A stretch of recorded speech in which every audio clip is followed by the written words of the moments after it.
Can't do without you. I don't want to do without you. Whoa, whoa, I don't want to do without you. I don't want. Cause you are my queen, living the dream. Anything my ask, you want do it for me. But me nah make that stop me. Bad mind wants see me broke like crockery. Them now want see my life sweet like that cray. Say me nah achieve my dream, you try watch me. Put up your hand them if you ever feel hurt. Put up your hand them if you feel less work. If all the things that you try never work. If you feel like you want waste time. You know what I'm saying, man? Yiddy. Hold on, let me lift this up so you can see. My little hat. I'm going to carry and cool. First to the face here, the voice today, don't know say a kogency. Put a kogency here channel. And today we have Northwest London's most dangerous gangster, Pesci or Pesci. It's either Pesci or Pesci. So, I don't know who this guy is. Never heard of him before. He's from NorthWest. If you watch Filthy Fellas, you don't know. We have got to ask Lippy about him. And we have got to ask Miles about him. Because he's a NorthWest most dangerous gangster. So how Lippy and Miles don't know about my man? Why for the my man? How Lippy and Miles don't know about such one? Eh? No, so I have to ask a question. But anyway. Don't have no time for waste. I don't have nothing to say before this. Don't know who Pesci is. Don't know who nothing is it. But Skyboy do this video. So you know it I got sick. So big up Skyboy. Big up you before jumping on the video. Hit the like button. Jump in the comments. And subscribe. Subscribe to me. Subscribe. And let's jump into the video.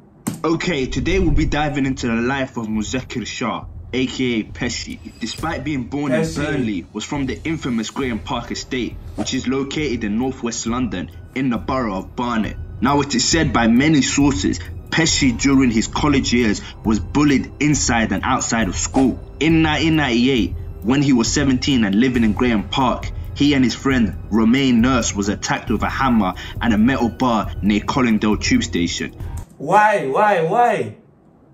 No, bro, we need some details in these attacks. Why are you just randomly attacking the man then? Pesci was left in Royal Free with a fractured skull, but later recovered. At the time, he lived with his father Saeed, mother, 2 sisters and 3 brothers in a flat in the estate. It's these sort of events that turn a teenager into a ruthless gangster. We've seen the same story play out repeatedly. Now during this period in his life, he would purposely run around the estate looking for innocent people, which he then threatened at gunpoint. He did this to gain a reputation. His behavior... Wait. So him gonna get beat up with a hammer, Zane, and then him just decide say, you know what? I'm just gonna start stick up a random innocent people. I'm not gonna look for the people who beat me up, you know. I'm gonna go and stick up innocent random people.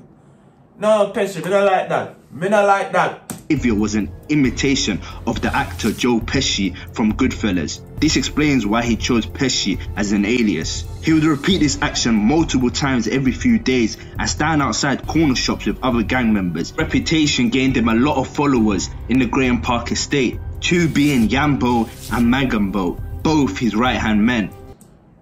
Yambo and Magambo. Brother, me not understand why on the name have Ambo at the end. So you have a virgin name Rambo? No, brother, me not like them name here. Change that. Now Pesci formed a gang known as Thug Fam, also known as Thug Family, in the mid-2000s. He had a 5-star tattoo to signify that he was the general of the gang. Prominent members included Gully, Yambo, Magambo, Ish, Blim, and many more. Most members were from Greenwich, which is a borough in southeast London, and some were from the Graham Park estate. Now Pesci was a gunman. He would roll... Wait. Did he just say southeast London? And he's from northwest London? Northwest? Southeast. That is literally the direct opposite direction. Am I bugging? No, man them, you don't need to make me know if I'm bugging, bro. Why are man them linking up from two totally different directions of London, bro? Northeast, southwest. Nah, How? Bro, like, you shouldn't be nowhere near each other.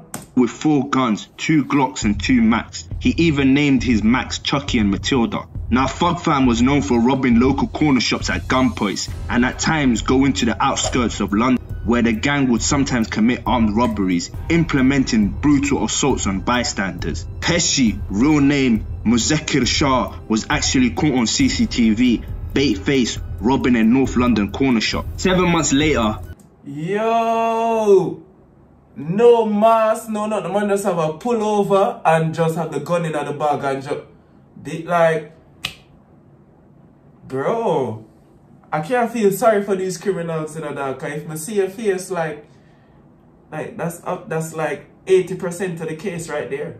He was at it again, this time in Bradford. Pesci, along with other Thug Fam members such as Yambo and Magambo, conducted a robbery. The robbery was carefully planned and involved up to 7 different men, 3 vehicles, 2 guns and a knife to rob a travel agency. Pesci carried a 9mm pistol while Yambo carried the Mac. Now on the 18th of November 2005, the plan was put into motion with 3 other men acting as lookouts for the gang. Pesci, Yambo and Magambo entered and was able to take £5,000. Now 2 policewomen in Sharon Janivsky and Teresa Milburn responded to reports that an... Alright bro, you know us, you know me bro. You know how we do it over here on this channel. Usually, when I see a sweet one, you know what I'm saying, I'm like, but these great things aren't sweet at all, bro.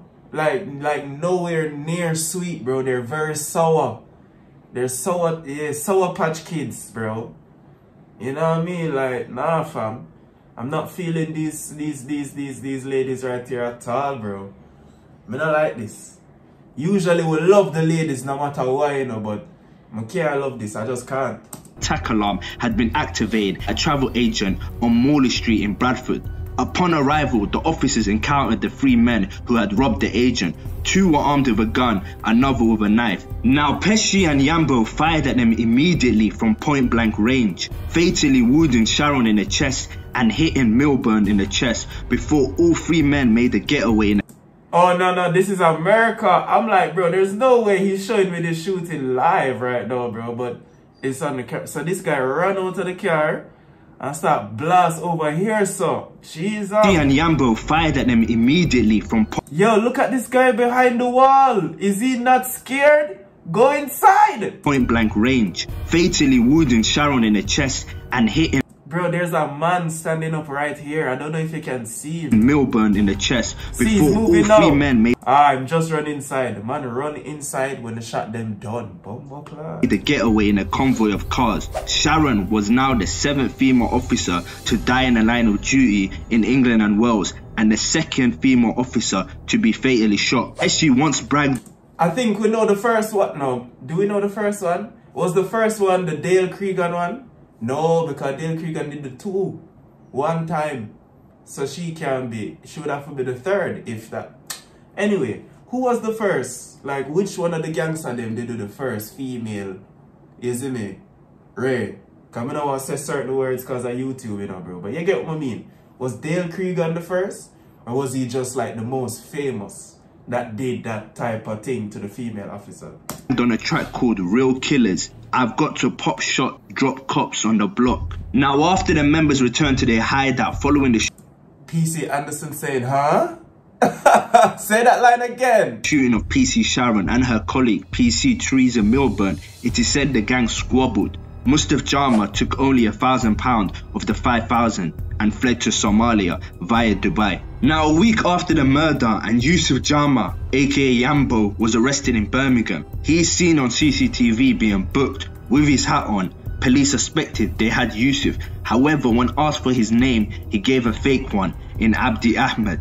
When the police want to establish the suspect's identity quickly, they used LiveScan, which is a computer system that can instantly read and compare fingerprints to the millions held on the police national computer. Within 10 minutes of comparing fingerprints, confirmation came through that Abdi Ahmed was in fact Yusuf Jama. West Yorkshire police had the first... No. So you give them a fake name.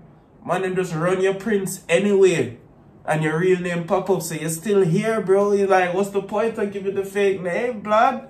Man, them don't have your fingerprint on file and all of that, brother. Of the three suspects. Despite interrogating Mr. Yusuf, he didn't say a word, despite the overwhelming evidence stacked against him, such as witness identifying him, his fingerprints, and DNA being found on the inside of the robber's car. Yusuf Jama was charged with murder. Now 4 weeks into the police investigation, and they received a crucial tip-off, letting them know that Pesci was hiding out in Newport, Wales. Police got word that in Newport there was a tanker that was scheduled to sail in 48 hours to Pakistan, which was Pesci's home country. Now with the search still on, something odd happened. Pesci decided to hand himself in, and with a shaven head to avoid detection, he was finally in police custody and brought to West Yorkshire for questioning. Now, despite going no comment all the way, unfortunately for him, his fingerprints were found on a laptop bag left in the travel agents. His DNA was also found in a Toyota RAV4. To make matters worse for him... Bro, you see what I mean, bro? All I'm hearing right now is just DNA. DNA. You know what that means? Them never do the job properly.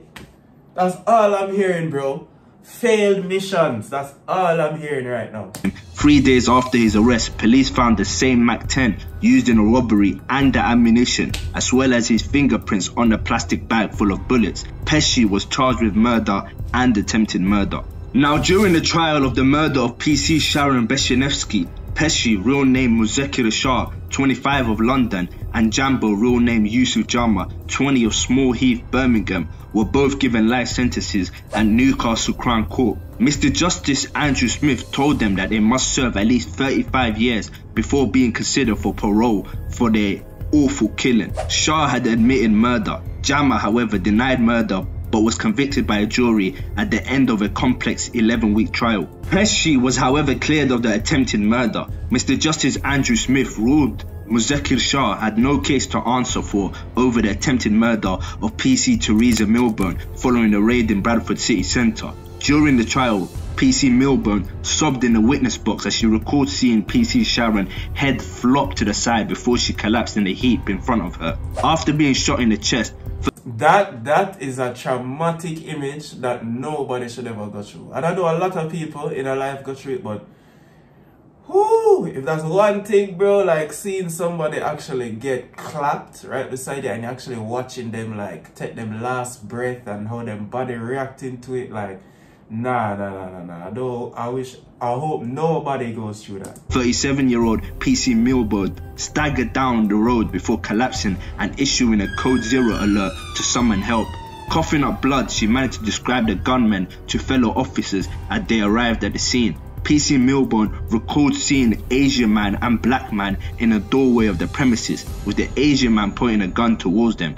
PC Milburn told the court the Asian man was responsible for shooting dead her colleague and injuring herself. She said, "I could see his forearm and his arm from his elbow and his hand extended to 90 degrees pointing to where Sharon was stood. I saw in his hand he had a gun." She added, "It was the Asian male that had the gun." PC Milburn repeatedly denied suggestions put by Diana Ellis QC for Shah that she was mistaken and a black man was responsible. The court heard Shah and others shouted, yeah, let's go for it," when they were told by a man called Uncle, whose real name is Piran Ditta Khan and who remains on the run from police. They could expect between 50,000 and 100,000 if they were to succeed in the mission. Now, Pesci wasn't just a...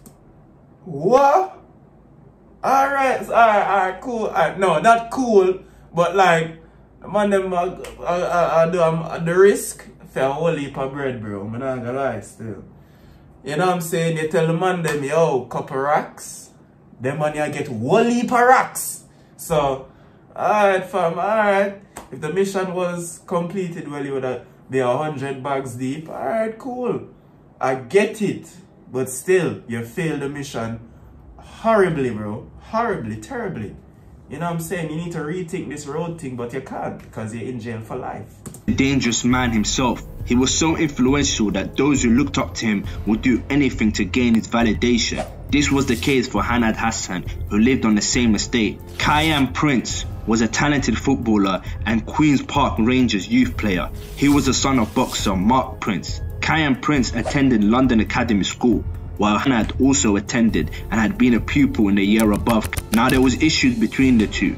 Some say Hanad was envious of his success. Others say the school he had been attending had been terrorized by members of Thug Fam for weeks, and that older Thug Fam members would often instruct Hanad to carry out petty crimes to be considered as somebody in the area. While some people say Hanad had legitimate problems with Kyan, whatever the reason, it would lead to calamity. Now on the 18th of May 2006, Prince was involved in an altercation with Hanad Hassan outside the school gates. Hassan managed to get Prince in a headlock before stabbing him once in the heart with a penknife. A Metropolitan...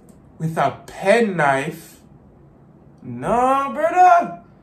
No, them youth are different. Police sergeant from the local Edgware Safer neighbourhood team found Prince. He was transferred by air to the Royal London Hospital in Whitechapel, where he was pronounced dead 2 hours later. 2 days later, Hassan was charged with Prince's murder. On the 2nd of July 2007, following a trial at the Old Bailey, during which Hassan denied murdering Prince but admitted manslaughter, he was convicted of murder and sentenced to life imprisonment with a minimum of 13 years to be served. Now back to the trial of... Minimum of 13 years to be served? So basically him get manslaughter then if it's minimum 13. 13 is not like how much you get for a body.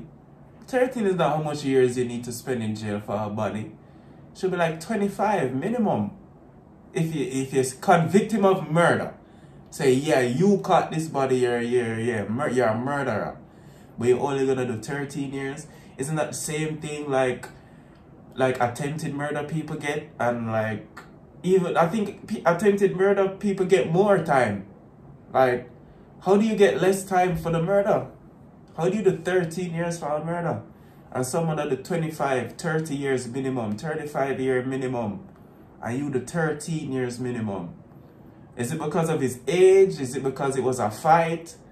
Maybe. PC Sharon. In the next 18 months, the police investigation was gathering intel on Mustaf Jama's whereabouts in Somalia. They discovered his father was a clan leader in a northern region of Somalia known as Puntland. They managed to narrow it down to here and were now tasked with working with Somali intelligence to track him down. They struck gold when Somali intelligence received a tip-off that Mustaf Jama was to make a trip on the road near the Ethiopian border. Now a special team of armed men were put in charge of his capture. They managed to get to the destination before him and set up a roadblock. Now the waiting game ensued. Mustaf Jama approached the destination before being surrounded. Unarmed, he was easy prey and easily captured. After taking custody of Mustaf Jama, Somali police took pictures of him and sent them to West Yorkshire Police for confirmation. Mustaf was later extradited back to the UK via Dubai. Now in 2007, while Yambo and Pesci were in prison, they teamed... Bro, how did that scene, I don't know where that scene was from, but that described the thing perfectly. I don't know if that was a documentary based on this type of stuff, but that scene just described that shit perfectly. But what I was going to say is, why you're on the, you know you're on the run, bro. Like, you can't ever think say you're good. Like, no matter what, bro. Like, what? Maybe I think different still. Because if I'm on the run, I know say, bro, like, every day, the man them a try get me. Don't ever get too comfortable. Don't ever get too complacent. Don't ever, always stay protected, stay ready, get ready to die. Like, you know, things like that. But I guess this is why I'm not a criminal, bro, because I think too far ahead, and then I'm like, it's just not worth it. So let me just stay here on the YouTube. Stabbed another inmate. The injured inmate from NorthWest England suffered wounds to the stomach and cuts to the face. He received treatment at the University Hospital of North Durham. Pesci and Yambo have since been sent to separate prisons. Now in 2005, Mustaf Jama was put on trial for murder, where he was then sentenced to life and told he would serve at least 35 years for the murder of mother of three, Sharon. Now the mastermind of the robbery, Piran Dita Khan, who was 38 at the time, fled the country back to Pakistan after the police officer shooting incident back in 2005. He managed to set himself up as a property developer and was living a millionaire lifestyle in the Mayfair of Islamabad. Khan even faked his own death by registering a false grave. Now in 2020, Khan was viewing a property with an associate near his home in Bahria town when two cars sped up and he was arrested by officers from the British National Crime Agency. Oh, I was about to say, bro, 2020, fam, this guy has been on the run for years. Him can get complacent because he's been on the run for years. New business, new name, fake him debt, have a whole grave, still, you know, and living a millionaire lifestyle. Like, he probably paying off some police or, well, never pay them enough because him still get catch, but still, you know what I mean? Like, when him get catch, I can understand because he's been on the run for years, bro. These other guys, they ain't been on the run that long. He's been on the run for time, like, time. And Pakistan's Federal Investigation Agency. Police had him under surveillance after a tip-off. It is believed he moved to Islamabad because he felt he was able to disappear, but this proved increasingly difficult as his property business was doing reasonably well. Khan was now heading for a less comfortable life in a UK jail once the extradition is completed. His younger brother said he came to visit us when he came back to Pakistan. He told us about the incident and said he didn't do it. His younger brother said he's an older man in his 70s and it seems he could go away for the rest of his life now.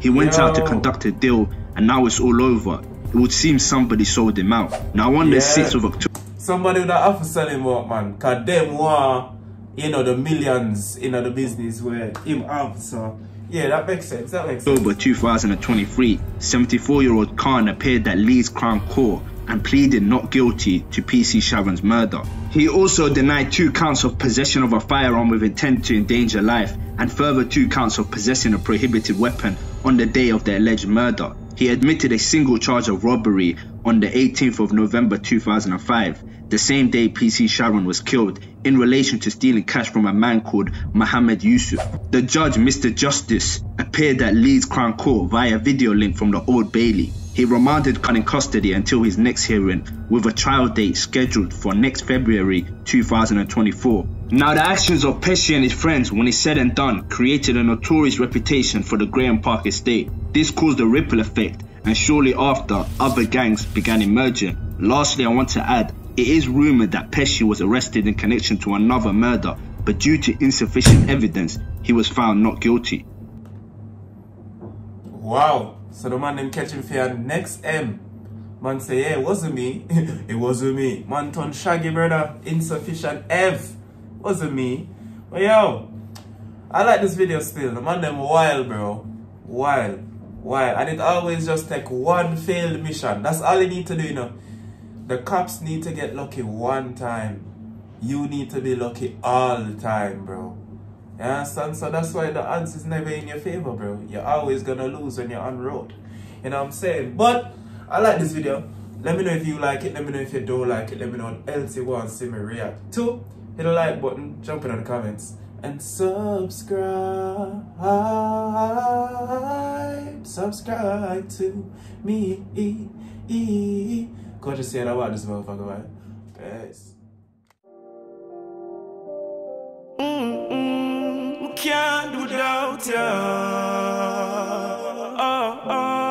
don't want to do without you. Whoa, whoa, I don't want to do without you.